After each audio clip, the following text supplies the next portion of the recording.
रक्षाबम दिदी उहाँ US embassy youth काउन्सिलको सदस्य हुनुहुन्छ। तपाईँ जथाभावी नबोल्नुस्। प्रमाण छ तपाईसँग? प्रमाण छ त। तपाईँ जथाभावी ल यहाँ सुन्ने हो। सरकारले मान्छेलाई छानी आलिरहेछ नि, ख्याल गर्नुहोस्। प्रमाण छैन भने नबोल्नुस्। कहाँ प्रमाण छैन? प्रमाण छ मसँग। देखाउनुस् प्रमाण। ल प्रमाण कहाँ सुनाइदिउँ, कहाँ बजाइदिउँ? ल ठिक छ, प्रमाण देखाउनुस्। यहाँ क्यामेरामा देखाउनुस् प्रमाण के छ।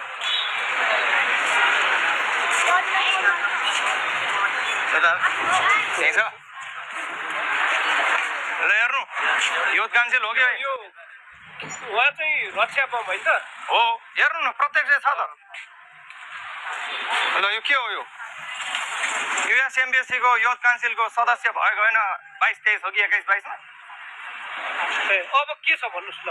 अरू प्रमाण दिनु पर्यो। मैले तासीज्यू मन्त्री बन्ने कुरो आएको हो कि होइन? तासी दिदी अनि उहाँको नि प्रमाण दिनु पर्यो। मैले तपाईँहरू सबै जेनजीलाई आरोप लगाउने भने नेतृत्व हुन लागेको जेनजीको खुट्टा। मैले आरोप लगाएकै होइन, म त सत्य बोलेको।